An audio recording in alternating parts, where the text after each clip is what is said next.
Nah, oke. Kembali lagi kepada kita komunitas The Next Level 2.0. Lebay juga kayak ngomong kayak gitu ya. Nah, kok biasa nih kita mau ngebahas arti PPW. Pray, Praise, and Worship. Sebenarnya PPW itu apa sih kok? Yang benar itu apa sih sebenarnya? PPW yang benar-benar paling dasar, yang paling dasar deh, yang paling dasar arti PPW itu apa sih sebenarnya? Arti PPW kan pray, praise, and worship. Itu doa, pujian, penyembahan. Udah kan? Iya. Betul dong. Iya sih, nggak salah sih. Tapi bagaimana cara menyingkapi sebenarnya PPW itu? Apa kita masih kan PPW ini selalu dibilangnya kalau lu mau ketemu Tuhan mesti PPW dulu. Setuju gak sih? Kalau kita di ibadah pun juga begitu kan, mesti ada PPW dulu. Tapi sebenarnya PPW-nya itu yang benernya apa sih sebenarnya gitu? Iya. Sebenarnya nggak ada sesuatu yang baku di dunia ini, gitu kan? Kita boleh bilang PPW doa, gitu kan? Sebelumnya kita udah pernah bahas di Secret Place, ya kan, tentang doa, ya kan? Doa itu apa sih? Doa itu artinya ngobrol sama Tuhan, betul ya? Nah, kalau kita jelasin lagi soal doa lagi, itu pasti panjang lagi. Mendingan nanti buat kalian yang mau tahu tentang doa, apa sih itu doa, ngobrol sama Tuhan itu apa, nanti ya orang dengerin deh di sesi sebelumnya tentang Secret Place. Ya, nah di situ saya jelasin ya tentang doa itu apa. Oke, nah tentang pujian dan penyembahan itu sendiri juga sebenarnya nggak ada yang baku. Kenapa nggak ada yang baku? Karena gini, banyak sekali dalam bahasa Ibrani ada tehila, ada proskuneo, ada halal, gitu kan? Ada bermacam-macam cara untuk memuji Tuhan. Oke, nah kalau kita kembali lagi pada saat langit dan bumi diciptakan, Kejadian 1 ayat 1. Pada mulanya Allah menciptakan langit dan bumi, dan Nehemia 9 ayat 6. Tuhan menciptakan langit bumi beserta seluruh bala tentara Tuhan. Artinya apa? Pada saat langit dan bumi dibuat, disitulah malaikat juga dibuat. Oke, nah ketika malaikat itu dibuat dan diciptakan, disitulah pertama kalinya malaikat kita kenal yang namanya malaikat Lucifer, atau dalam bahasa Ibrani-nya adalah Halel atau Helel. Artinya apa? Haleluya, atau malaikat pemuji, di mana malaikat ini khusus dibuat atau diciptakan itu cantik dan luar biasa. Dia dikhususkan untuk memuji Tuhan. Boleh dibilang itu WL-nya surga dulu sebelum dia jatuh dalam dosa kesombongan. Nah, kata pujian pada saat itu adalah merupakan sebuah nyanyian surgawi, nyanyian yang ada di surga, di mana malaikat menyanyikan puji-pujian bagi Tuhan melalui siapa? Halel itu tadi. Nah, tetapi setelah kita melihat kejadian kondisi Adam, itu nggak ada tertulis Adam memuji Tuhan. Ya, betul. Yang kita tahu Adam nggak pernah ditulis hidup berapa juta tahun atau miliaran tahun, tidak ada tertulis di sana. Tetapi yang jelas tiap sore Adam itu ngobrol sama Tuhan. Di mana? Sambil jalan-jalan di taman di Eden. Ya, nah di situ kok nggak pakai pujian dan penyembahan pun, ya kan? Adam ngobrol sama Tuhan. Adam ngobrol sama Tuhan nggak pakai yang namanya pujian dan penyembahan dulu. Betul. Untuk mendatangkan Tuhan untuk jalan-jalan sama dia di taman. Artinya apa? Artinya bahwa bukan berarti pujian dan penyembahan atau nyanyian itu tidak sah atau tidak perlu, ya kan? Sangat perlu.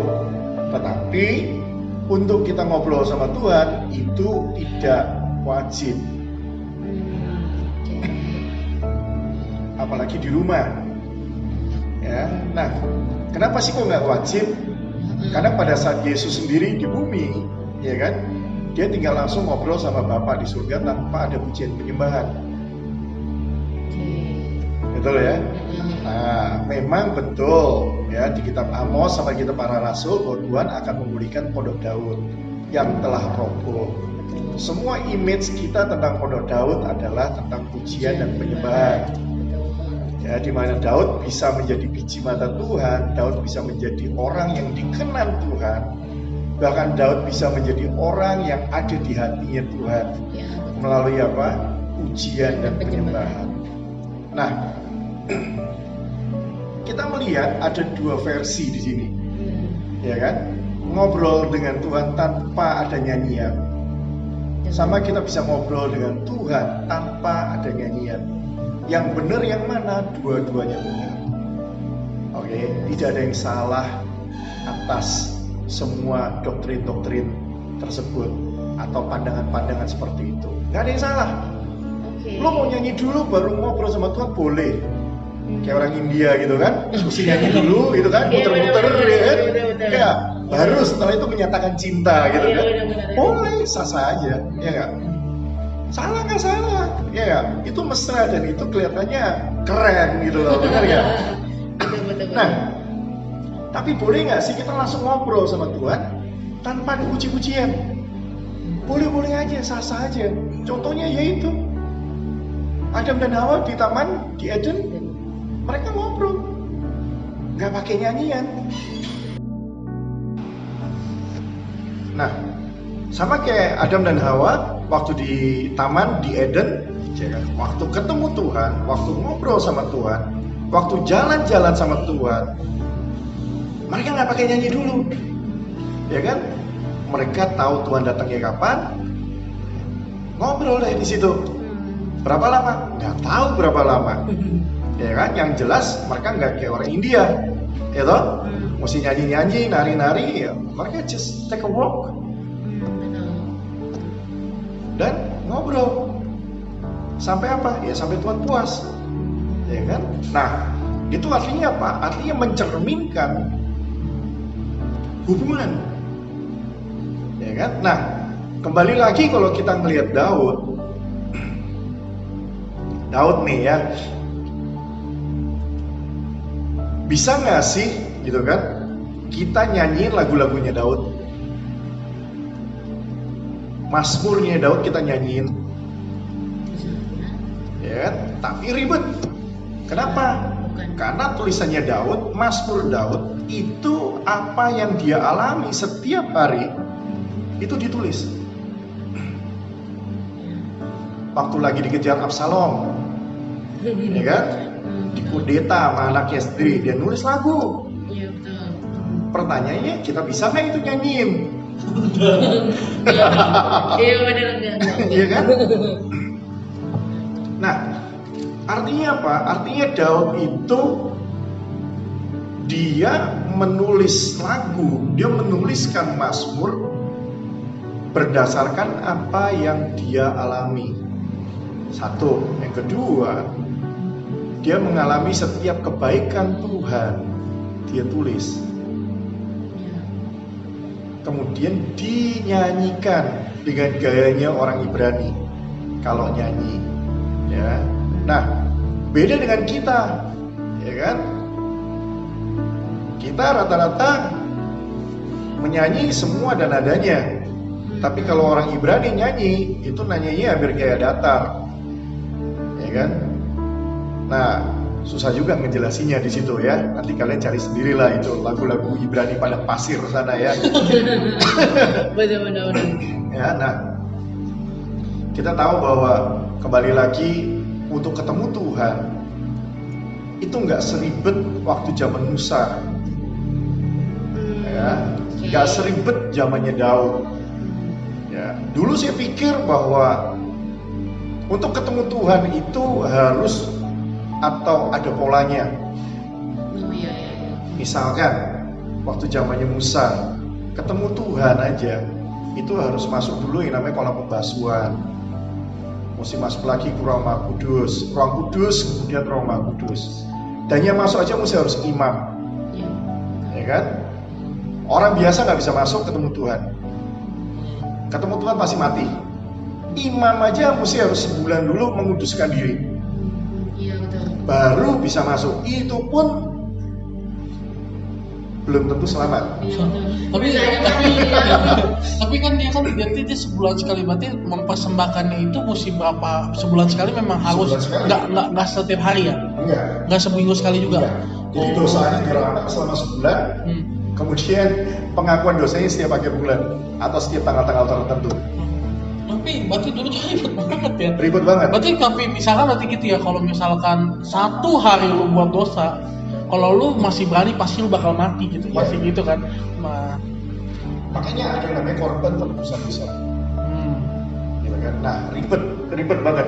Iya betul. Bisa bayangin untuk penebusan dosa aja, untuk mengorbanin kambing, domba, burung merpati dan lain-lain, itu pun harus yang terbaik. Boleh cacat. Nggak boleh ada cacat. Kalau cacat ditolak. Endingnya apa? Sama aja.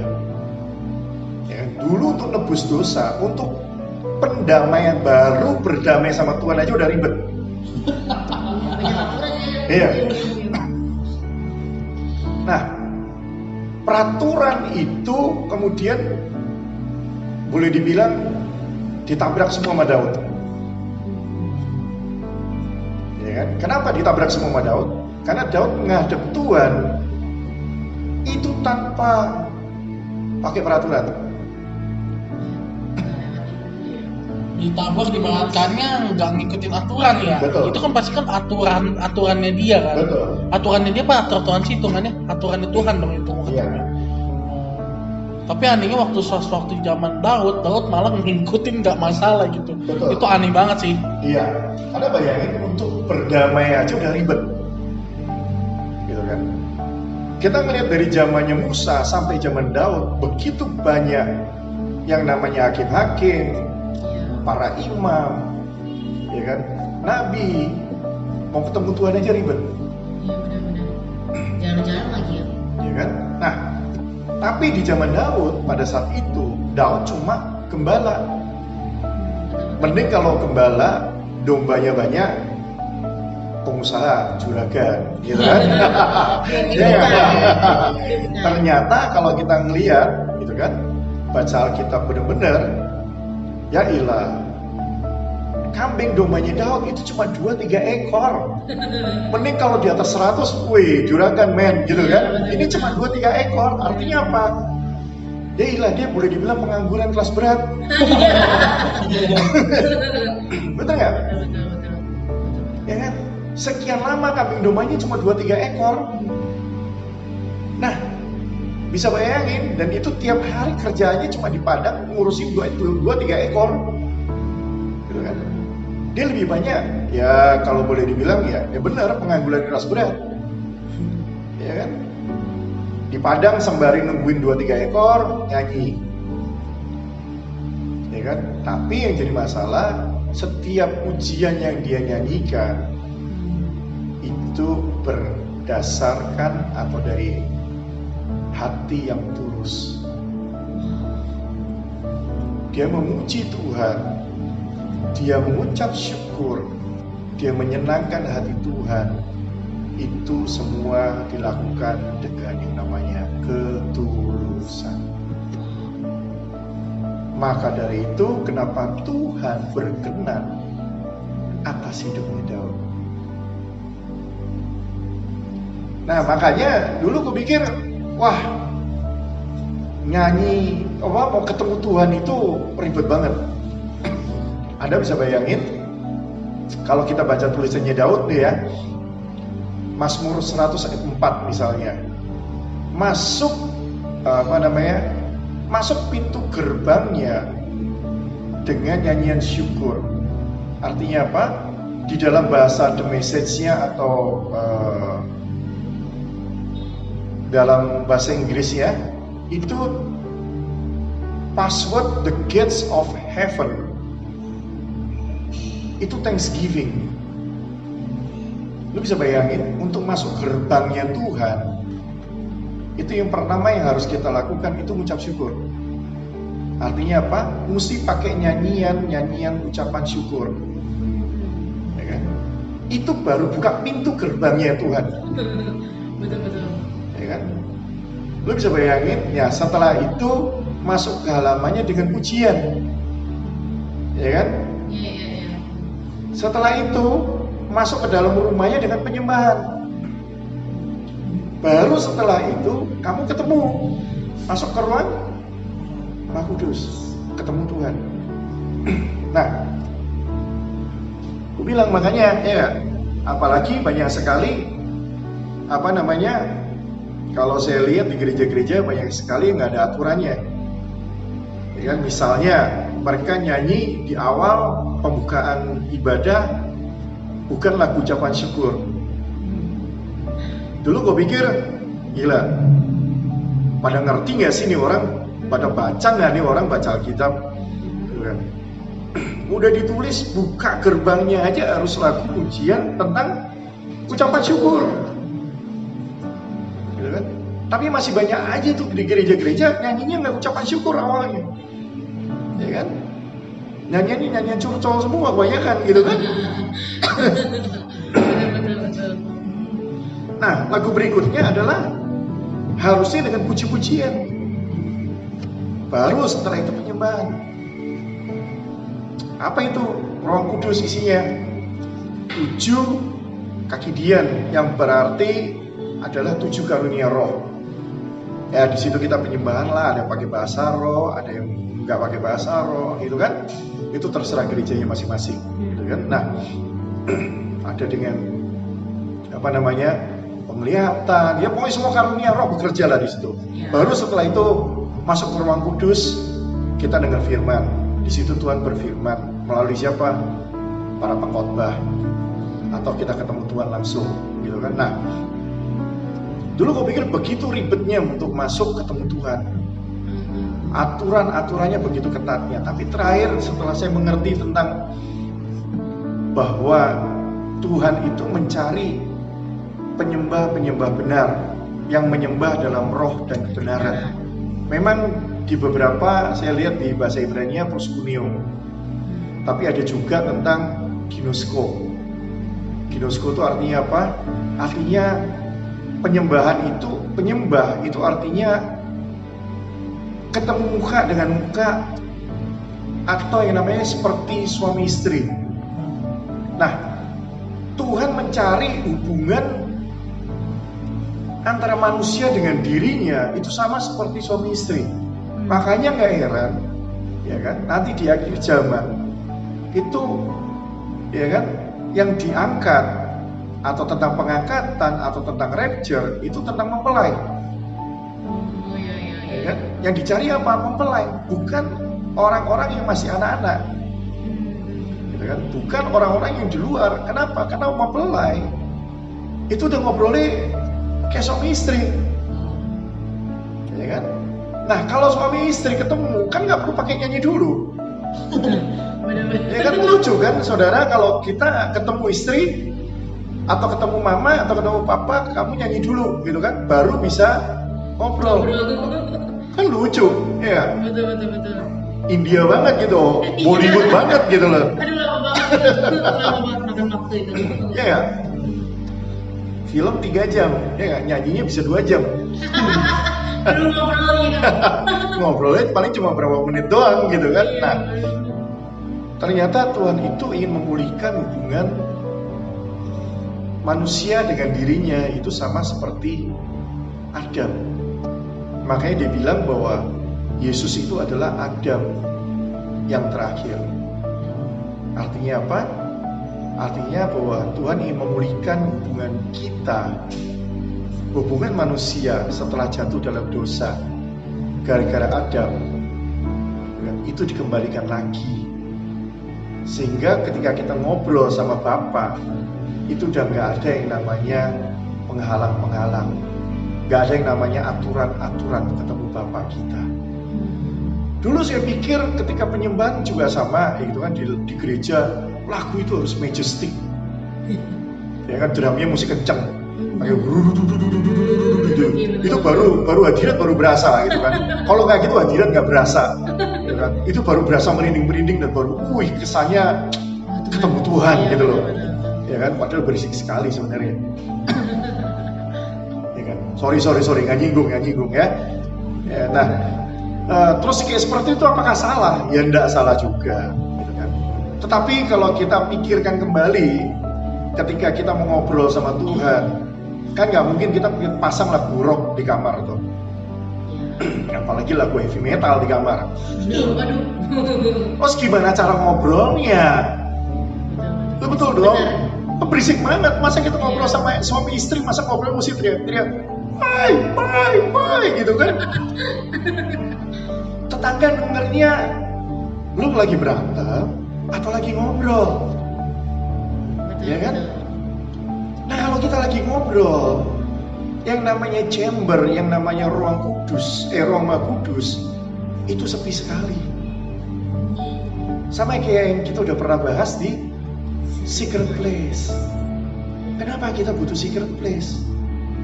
Ya kan? Ya nanti kalian dengerin lagi di situ ya. Ya, itulah yang namanya penyembahan. Dimana kita cuma bertemu muka dengan muka. Kadang-kadang suami istri itu cuma bertatap-tatapan aja, kita cuma diem, ya kan? Kita udah ngerasain kasih, itu mengalir. Ya. Sometimes, ya kita cuma bisa ngeliat dari matanya aja, tatapan mata, kita udah bisa ngerasain namanya kasih Tuhan. Ya. Kita cuma diem aja, kita bisa ngerasain yang namanya kasih Tuhan mengalir dalam hidup kita. Itulah kenapa sebabnya Yesus mesti mati. Dan itulah kenapa tirai bait Allah terbelah jadi dua. Supaya apa? Supaya tidak ada batas di antara kita. Supaya nggak ada yang namanya pembatas di antara manusia dengan Tuhan. Dan itu Tuhan buat, ya nggak?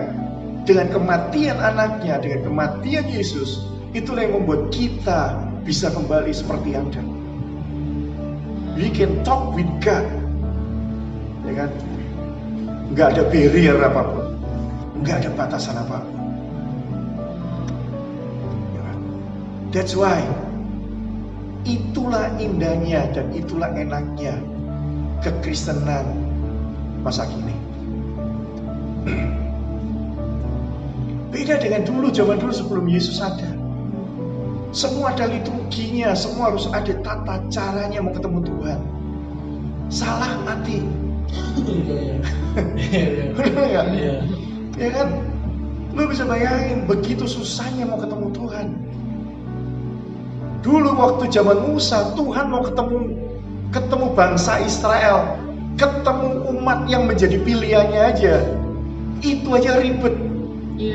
Begitu dia turun dalam awan dan kilat dan guntur dan gemuruh, gitu kan? Itu aja orang Israel aja ketakutan. Mereka merasa udah Tuhan, udah cukup Tuhan. Ya, udah nggak usah ketemu kita, ketemu Musa aja udah cukup. Kenapa? Mereka takut. Ya, mati gua ya. Gila, ketemu Tuhan aja baru dengar suaranya aja udah kayak guntur gemuruh. Gimana ketemu sama dia? Bisa mati semua tuh kita. Iya benar-benar. Bisa bayangin enaknya sekarang. Nyanyi aja kadang-kadang sambil tiduran. Ya kan? Nyanyi pakai kaos nggak masalah. Di mana aja? Di mana aja. Ya tapi jangan di luar rumah lah. Ya kan? Tapi kalau misalnya kayak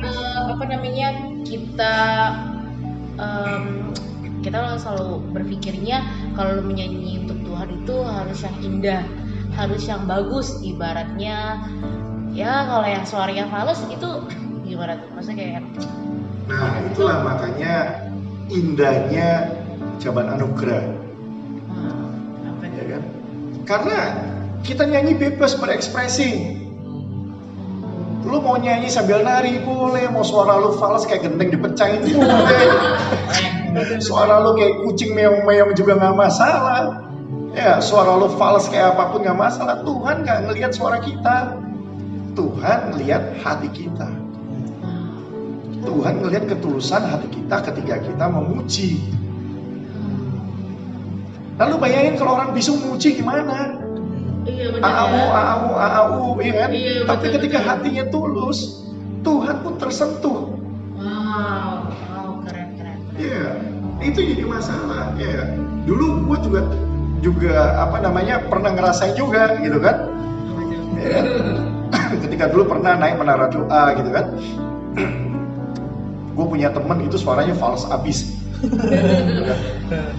Jujur, gue termasuk orang yang perfeksionis gitu kan, bahwa nyanyi buat Tuhan itu harus indah, Iya. paling nggak fals lah, gitu kan. Itu kalau fals jujur itu pengurapan rasanya hilang semua. Hadirat Tuhan itu rasanya hilang, lenyap dari permukaan gitu kan. Itu dulu. Ya pas lagi naik menara, lu bayangin perjalanan ke menara doa aja itu butuh 2 jam. Di sana paling cuma 1,5 jam, hampir 2 jam. Pulang butuh 2 jam. Kalau 2 jam nggak maksimal, kan kita udah buang 6 jam. Betul. Iya nggak? Iya benar. Kalau nggak maksimal, Greget ya jadi. kan greget. Iya betul. Kan kesannya sia-sia buang 1 hari tanpa ada yang namanya hasil. Betul. Ya kan? Nah, pas kebetulan hari itu temen gua ikut. Terus Duduk di sebelah. sebelahnya Kobe. Iya, Oh. itu yang jadi masalah. Hmm. Nyanyi, suaranya fals, kenceng lagi, gitu kan? Wah, itu rusak, itu serius, itu rusak. Itu konsentrasi buyar, gitu kan? Buyar, gitu loh. Ketika kita lagi konsentrasi nyembah, itu begitu suara dia nyanyi, kenceng, fals pula, buyar, hancur tuh semua itu. Keindahan hadirat hilang semua. Kemudian apa yang saya lakukan? Gitu kan? Saya cuma minta tolong, bro, lu geser dong agak jauhan. Serius itu gila, itu gila banget sih, serius gitu kan? Itu gila banget. Gua nganggap bahwa hadirat itu bakal buyar gara-gara suara hancur. Iya benar. Betul. Padahal itu salah besar. Tapi ya maklum gitu kan. Kenapa gitu kan?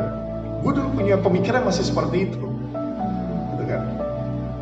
Udahlah, pokoknya lu suara fals jangan deket gue lah. Gitu kan. Gue bisa stres pokoknya itu ya. Akhirnya dia pindah. Gitu kan. Dia pindah, baru bisa konsentrasi. Gitu kan. Baru kita pikir bahwa wah, hadirat Tuhan turun dengan kencang gitu kan. Waduh.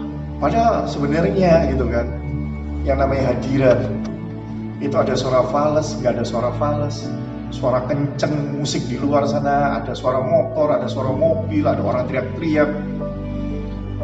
Itu hadirat itu ada selalu dalam hidup kita. Gitu loh. Itu nggak mesti harus kita nyanyi baru kita ngerasain hadirat. Padahal sebenarnya hadirat. Nah, setelah itu ya kan, setelah ya balik lagi gitu kan, ketika kita udah mulai ngalami dan mulai belajar lebih dalam lagi tentang apa itu penyembahan, apa itu hadirat, apa itu urapan, ya kan, apa itu penyembahan.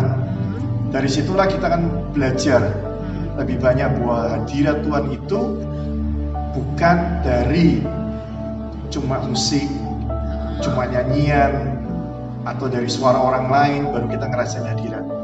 Dan nanti kita akan bahas lagi lebih dalam sesi khusus mengenai tentang hadirat Tuhan. Oke?